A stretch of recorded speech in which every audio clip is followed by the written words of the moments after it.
Finally out on the paddleboard again. I've come to Coniston Water. I'm on my way to Wildcat Island, which I'm hoping, if there's nobody there, I'm going to be camping there overnight.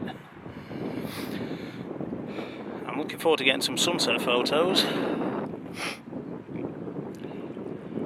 and maybe some sunrise photos as well. So far, it's an absolutely beautiful day. The water's pretty calm. I'm hoping it stays that way. And this is going to be the first time I actually go out on a camp using the paddleboard. So I'm kind of getting in practice for a trip I'm doing later this year. So let's get over to the island. Let's see what we can see.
Okay, so as with all my wild camping aspirations, plans have changed.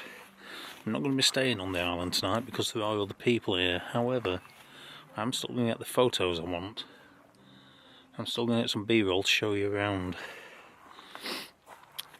Now, Wildcat Island was, or Peel Island as it's known, was featured in the film Swallows and Amazon back in the 1970s. And it's been a mecca for wild campers ever since, hence the fact that it's actually busy tonight. I certainly don't want to set up near anybody else. I came here to get away from people, so for now, I'll show you around a bit.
used for kids' adventure film. Even today, I could see it being used for that. It's got a lot of potential, this island. But for me, excuse me, for me it's pretty much what we're seeing now. If I turn you around, I'll show you how it's all colouring up. So as you can see, we've got some nice colour coming in the sky. It's reasonably calm on the water, and I've got this secondary island here just forming up a foreground interest into the mountains in the background. Now later on, when it colours up a bit more, I'm going to try and get a photo. I don't know if you can see it on here, but I'm going to try and get a photo of that lone tree and that island. I'm going to zoom in and try and get a shot of that as well. Hopefully I'll be able to get some pretty good shots of that. I'll have to come back to you when I actually take the shot to tell you what settings are and everything. But at the moment I'm shooting at 35mm. I'm going to be shooting at f11, one shot, just get everything nice and sharp. And then we'll have to paddle back to the car, which is about 3/4 of a mile that way. Go to where we're parking up for the night. Get a bit of tea on, because I'm starving. And at some point I also need to ring the wife. Let her know that I'm alright. Okay, so the shot I'm going for, I've got the island just making up the foreground interest in. I've got the nice colour in the sky. I'm shooting that at 15th of a second at f10, ISO 100. That's to get the cleanest image possible. Now, you can't really make it out on the video or on the screen, but there's a nice jet of light going across the top of this mountain here. I'm hoping that'll make for a good shot. Now, I don't expect much colour in the sky at this side because, quite frankly, there is a lot of cloud cover, so I'm going to get a couple more shots here, and then I'm going to set up at the other side of the island to try and get some reflected light on the mountains, because if you see these ones behind me, it's absolutely stunning. So I'm wasting my time here when I can be getting something over there.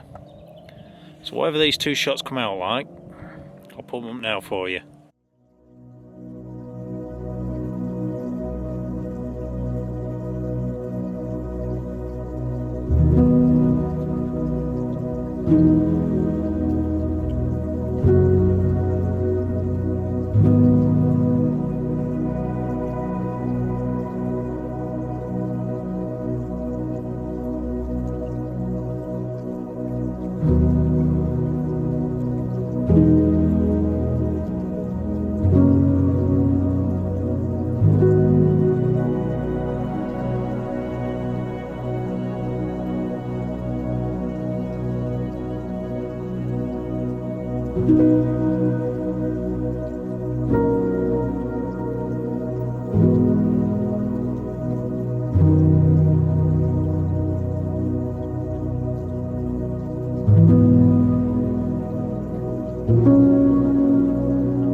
Okay, so I told you this island had a lot of potential, and right now I've got all the colour on the mountains, but I've got some nice reflection in the water too.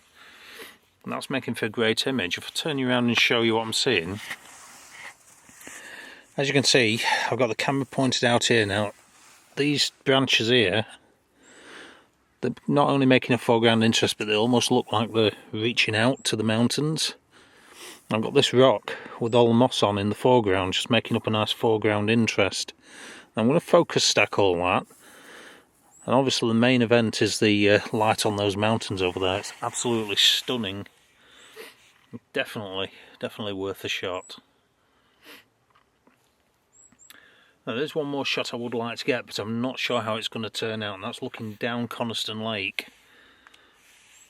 towards Coniston itself. So I'm going to go to the other side of this hill here and see if I can get a good shot of that. I am losing the light now, so I do need to I do need to get a wriggle on. Okay, so it's I've zoomed in right down to Coniston at the bottom there. I'm loving the layering effect with the mist on the mountains, but as you can see, the colours kicking off behind me. It's always the way. So what I'm going to do, I'm going to head back to the front, put this shot up, head back to the front. I'm going to try and get a composition with that colour while I still can.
There we go, one last composition, and this is what I'm looking at.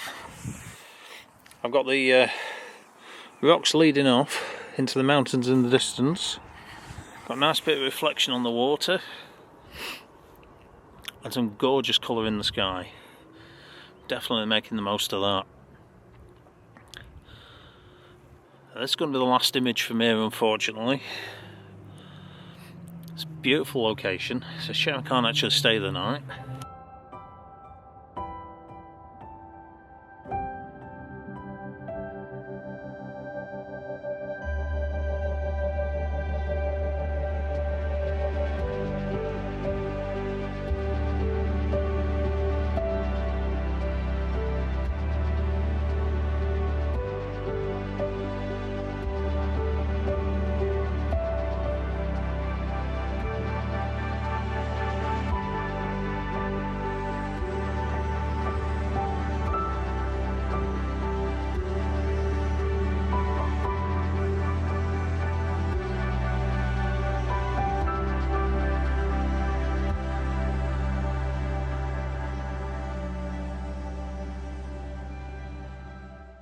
Okay, so I'm back at the car.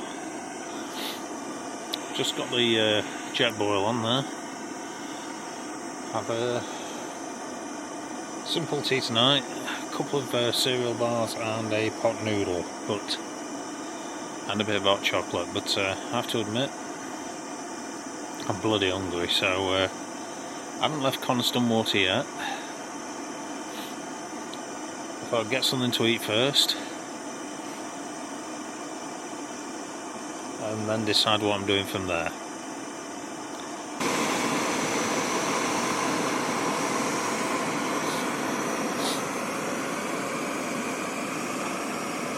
So I'm sat in the car at the minute.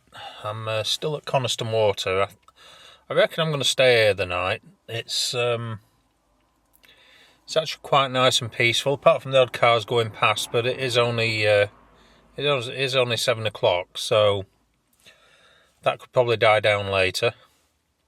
There are a few other vans parked up here, so I reckon I'm going to be alright for the night here.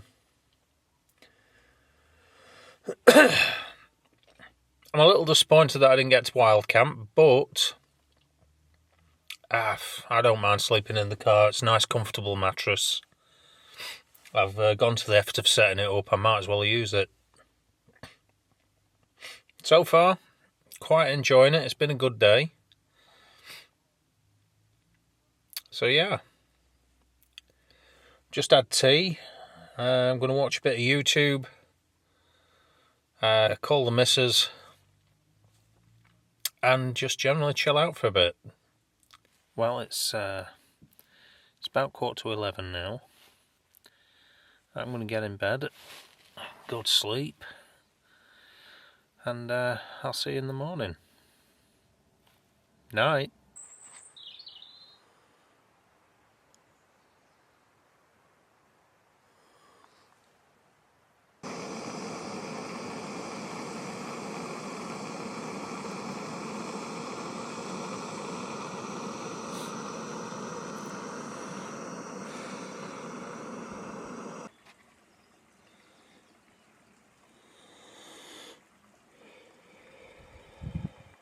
Well, good morning. So I've come down to the shores of Coniston Lake. It's absolutely beautiful morning. It's nice and misty. Water's nice and clear at the moment. We are due to get rain in about 2 hours, so I'm going to enjoy sunrise, enjoy the nice reflection and the mist, and try and get a shot. Now I've lined myself a shot that I like. I'll just spin you around and show you on the camera. As you can see,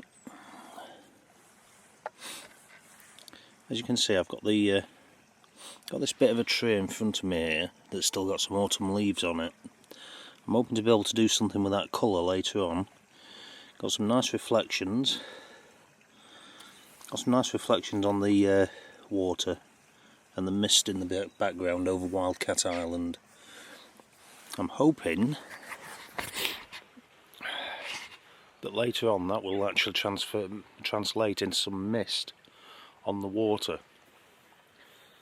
Now we're about 10 minutes from sunrise. Thanks to the fire maple and its extremely fast boiling time, I've actually been able to bring myself a cup of coffee to this one. I'm quite happy about that. I've just taken a 2-second exposure of the blue hour. I'm just waiting for sunrise now. Okay, so we're now about 5 minutes from sunrise, and as you can see, there's still no colour in the sky. Now, I would have expected to see some embers of colour now. I'm going to give it about 10 more minutes. I might have to settle for misty and moody. With a bit of luck, we might get some reflected light on the clouds above, which is also going to reflect in the water below while it's still clear. Still using the same composition. I've got the tree with the autumnal leaves on in front of me, kind of stretching out into the water. Nice reflected water, a nice reflection on the water, and some mist in the distance, just creating a nice moody shot. Whatever shots I get, coming up now.